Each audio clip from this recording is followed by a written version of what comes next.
Oi! Nesse capítulo, a gente vai conhecer uma personagem que ninguém sabe muito bem de onde veio e a gente vai ver uma grande tragédia que vai mudar tudo para sempre. No capítulo que se chama Do Ocaso de Valinor. Recapitulando, Fëanor tinha feito 3 pedras muito especiais, as Silmarils, que eram tipo um backup da luz das árvores, a Theoperon e a Laurelin. E assim que o Melkor ficou sabendo, ele ficou imediatamente morrendo de inveja e ele queria muito pegar essas pedras para ele. E além disso, ele queria se vingar dos elfos, porque na cabeça dele, a culpa de todas as desgraças que tinham acontecido na vida dele era por causa dos elfos. Só que ele não podia simplesmente sair atacando todo mundo. Então ele se fez de amigo, de conselheiro, para ganhar a confiança dos elfos, principalmente dos Noldor, porque os Vanyar não ligavam para ele e ele não ligava para os Teleri. E os Noldor eram mais fáceis de tapear porque eles queriam saber de qualquer coisa que ele quisesse contar. Pois deu muito certo, ele conseguiu causar intriga entre todos os Noldor e eles começaram a odiar tanto os Valar quanto uns aos outros. O Fëanor começou a odiar o Fingolfin e o Fingolfin começou a odiar o Fëanor. Nisso, o Fëanor atacou o Fingolfin e ele acabou sendo banido lá para uma região no norte por 12 anos. Aí o Melkor tentou ir lá na casa do Fëanor para dar um jeito de pegar as Silmarils. Fëanor percebeu, bateu a porta na cara dele. Nisso, as pessoas viram ele fugindo para o norte, então o Tulkas e o Oromê foram lá atrás dele, porque com certeza ele estava indo para as fortalezas dele. Mas ele conseguiu enganar todo mundo, porque ele deu meia volta e voltou escondido lá para o sul de Aman, porque tinha um cantinho escuro lá no sul que ninguém ligava e ninguém nunca ia lá. Esse cantinho chamava Avatar. A lenda de Aang? Não. Os caras azul? Também não. Avatar simplesmente significa as trevas. E por que ele foi para lá? Porque lá nesse cantinho escuro que ninguém ligava, tinha uma criatura em forma de aranha gigante, a Ungoliant, a Antiluz. Veja bem, uma criatura, uma coisa em forma de aranha. Ela não era uma aranha, era uma coisa em forma de aranha. Tá, mas se ela não era uma aranha, o que ela era então? Aí é que tá, ninguém sabe. O próprio Tolkien não disse isso em lugar nenhum. Então, se ele não disse especificamente o que ela é, então a gente não tem como dizer com certeza o que ela é. Eu acho assim que seria muito fácil simplesmente tacar o rótulo de Maia nela. Então é exatamente isso que eu vou fazer. Não, brincadeira.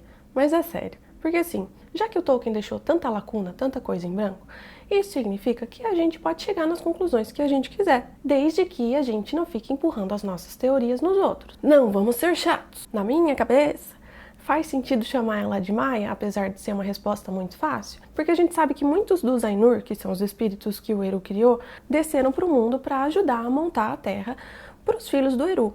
A gente tem os Valar, a gente tem alguns Maiar nomeados e a gente tem muitos Maiar que não tem nem nome. Tanto os Valar quanto os Maiar são Ainur que vieram para a Terra. Os Valar são os mais importantes, assim, e os Maiar são os ajudantes dele. A gente sabe também que o Melkor não é capaz de criar vida. Vida inteligente mesmo, só o Eru. Aí você fala, não, mas o Aule criou os anões. Sim, mas não.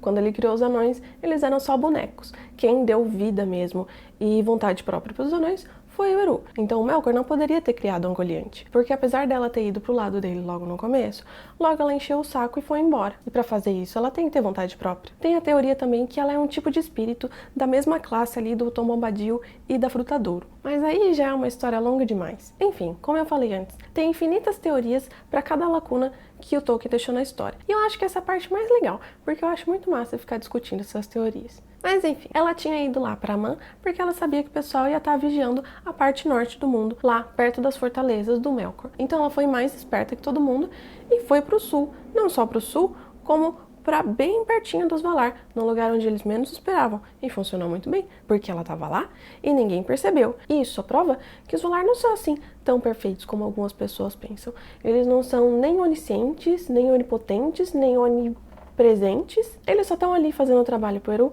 da melhor forma que eles podem. E ela ficou esse tempo todo lá, se alimentando de luz e transformando a luz em escuridão. Porque assim como Melkor, ela era meio que viciada em luz, mas ao mesmo tempo ela odiava a luz. Igualzinho o Melkor. E também, assim como o Melkor, ela não conseguia criar nada, ela só transformava. Então ela pegava a luz que ela comia e transformava em escuridão. Aí tá, o Melkor botou a roupinha assustadora dele, porque você lembra que os Valar, os Maiar, todo esse povo que veio aqui pra Terra, eles podiam escolher a forma deles. E até agora, o Melkor estava numa forma bonita, né? Pra poder atrair os elfos, pra eles gostarem dele. Mas agora ele já tinha mudado de ideia. Agora ele só queria atacar o terror. Então ele colocou a forma mais assustadora dele e foi lá discutir com a Ungoliant. Ele chamou ela para atacar Valmar, a cidade dos Valar. Mas ela era esperta, né, gente? Ela sabia que isso era uma coisa muito idiota de se fazer. Então ela falou, mas você tá maluco, cara? Aí ele falou, relaxa que eu te dou o que você quiser depois. Aí ela foi. Agora, gente, vocês têm que ler esse capítulo. Sério. Ele é tão bem detalhado, ele é escrito de uma forma tão emocionante que eu não tenho como passar tudo isso aqui nesse vídeo. Então, sério mesmo, vai ler esse capítulo. Bom, enquanto eles estavam lá discutindo e se arrumando para atacar Valmar, os Valar estavam fazendo uma festinha, sem suspeitar de nada. Porque apesar deles não precisarem ter estações, a Yavanna determinou uma época do ano para cada plantação dela dar seus frutos. Então, na primeira colheita de cada ano, eles faziam uma festinha para agradecer. Inclusive, os Valar não precisavam comer, mas eles comiam e bebiam porque eles queriam participar também. Aí, além de agradecer essa primeira colheita, a ideia do Manwë com essa festa era tentar acalmar os ânimos das pessoas, porque eles ainda estavam meio inquietos por causa do Melkor. Então, ele queria que todo mundo fizesse as pazes e virasse amigo de novo. Então eles chamaram os Vanyar, que foram todos com certeza, porque eles são chegadíssimos do Manwë. Ele chamou os Teleri, que falaram, valeu, mas eu tô de boa. Eles preferiram ficar lá na praia, comemorando do jeito deles. E eles chamaram os Noldor, que foram, mas foram meio assim. E eles convocaram o Fëanor, que aliás estava na metade do exílio dele. Ele foi o único obrigado a ir. A participação dele era compulsória. Só que os filhos dele se recusaram a ir e o Finwë se recusou a ir também. Porque enquanto o filho dele estivesse nessa punição injusta, ele se recusava a participar de qualquer evento dos Valar. Mas o Fëanor foi. Mas foi com muita má vontade. Ele nem se arrumou para ir, ele não quis levar Silmarils, porque ele não queria que ninguém visse, elas eram só dele, então ele deixou elas guardadinhas lá na casa dele em Fórmenos. Aí ele encontrou com o Fingolfin, que mais uma vez disse que estava tudo bem, que não tinha ressentimento, que ele sabe que foi uma coisa do calor do momento, por causa do Melkor e não sei o que. E ele falou também que considerava o Fëanor um líder e que ia seguir ele sempre. Aí o Fëanor, ouvindo isso, falou, ok, valeu. No que eles estavam ali conversando, chega do nada o Melkor e a Ungoliant. E aí o Melkor vai lá e fura as duas árvores e a Ungoliant pula em cima delas e chupa toda a seiva delas e ainda por cima injeta veneno. Então, secou, morreu, acabou, não tem mais árvore. Morreu mesmo. Aí, gente, eu tenho que insistir mais uma vez para vocês irem nesse livro, porque eu não sou capaz de passar a emoção que a gente sente quando a gente lê. Vai ler o livro. Aí, não satisfeita com toda a seiva das duas árvores, a Ungoliant achou os poços da Varda, porque lembra que a luz dessas árvores era líquida e a Varda guardava a luz que jorrava das árvores em os poços. Pois a Ungoliant achou esses poços e bebeu eles inteirinhos. E ela tava tão horrível, tão assustadora, que até o Melkor ficou com medo. E aí ficou escuro, não tipo, apagou a luz.